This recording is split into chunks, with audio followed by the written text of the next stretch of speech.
Hey pillars, and welcome back to another race recap. We're taking a look at how the 2022 Men's Elite Cyclo-Cross World Championships were won in Fayetteville, USA. So let's jump right into it. Now, if you're just here for the race highlights, there will be a timestamp on screen, so feel free to skip ahead if you're here for just that. But if you want some more information regarding the course, profile, stats, riders, all that juicy information, we're going to get into that right now. Now, taking a look at the course profile for this World Championships, it is very interesting. It's happening in Fayetteville, Arkansas, USA. It's a very interesting course, has lots of great features. Now, I know on my channel I haven't done too much cyclocross videos, but I have raced this in the past and I love watching it for the likes of Tom Pidcock, Wout van Aert, and Mathieu van der Poel. So I definitely want to watch this year's World Championships, but we have some interesting news about the big dogs and the big competitors that are not here, unfortunately, for this World Championship. So Mathieu van der Poel, he's won it 3 years in a row, and then Wout van Aert won it 3 years in a row previously, and Mathieu van der Poel won it in 2015 as well. So unfortunately, because of his crash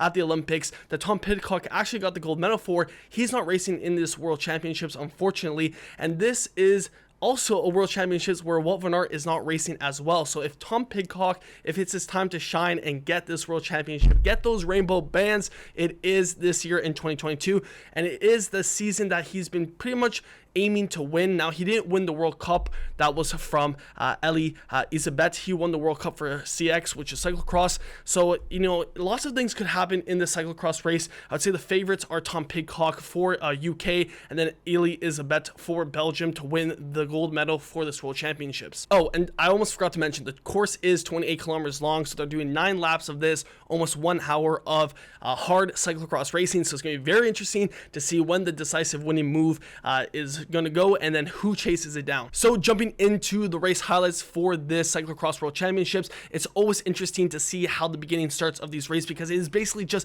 a sprint at the beginning, and they're doing that for positioning. Positioning is so important. So we have Netherlands, Van der Haar, he's on the front leading it, and Tom Pidcock is kind of back there, not in the best position. Belgium is in a better position with Elie Isabeth. So Tom Pidcock is going to have to try to get his way up above and try to get into the front, because right now Belgium is leading it with Netherlands at the front, but it's only the first lap. So coming into the second lap, it's not a big deal. We have Dubois for France leading it into the second lap, and Tom Pidcock is third wheel, so he's not in a bad position, but he does want to get better position, because it becomes so important all the time you can lose if you're not in good positioning, if you have to wait behind someone. You can see right here over this weird feature that you kind of have to stop pedaling, get over, and then start pedaling. Tom Pidcock is able to, I'm basically at this point, he was second wheeled, so it was looking really good going into the third lap. Belgium was controlling it at this point, so Pidcock is just waiting for when to attack, because he does want to get away from Belgium so they don't play games, because they do have more riders. And it's on this feature right now where Pidcock does a brilliant move, and that forces Elie Isabeth, where he messes up trying to catch it back on, and then that's when Pidcock just goes for it. He probably knew something happened where Belgium had to regroup, and it's on the fourth lap that Pidcock just lets his legs go, and Elie Isabeth has to chase, but he has his teammates, so they could chase back. There's only 30-second time gap, but Pidcock, the strong rider that he is, and that we know, you know, he's won junior CX, he's won U23, and this is his last time to win the elite CX, to basically win all CX rainbow jerseys in all categories. So he's just going to keep a big strong lead. Belgium's going to try to have to chase, and it was just really beautiful to watch Pidcock. He's almost gapping stairs when he's going up. Just incredible versatile rider that we have. We know Mathieu van der Poel, we have Wout van Aert, and Pidcock winning this elite, if he can do it, you know, will solidify him as a triple threat, in my opinion, especially with that mountain bike gold medal. So you can see Belgium's trying to regroup, but at this point, I'd say they lost, because if you have to look around, you know, it's too late to catch Tom Pidcock. So you can see Belgium, that's Elie Isabeth, and then we have Van der Haar, which is going to try to both bridge up to Tom Pidcock, so they're going to work together, but it's going to be no match, because, you know, Van der Haar and Elie Isabeth, with basically 2 laps to go, Van der Haar and Isabeth for Netherlands and Belgium are going to have to battle it out for silver and bronze, because Tom Pidcock is going to win this World Championships in style. The fact that he was able just to ditch them was so good. And you can see on the last descent, there's a little ramp, and he does a heel flip, which was really cool to see. And then the Superman flex celebration to win, which was just crazy.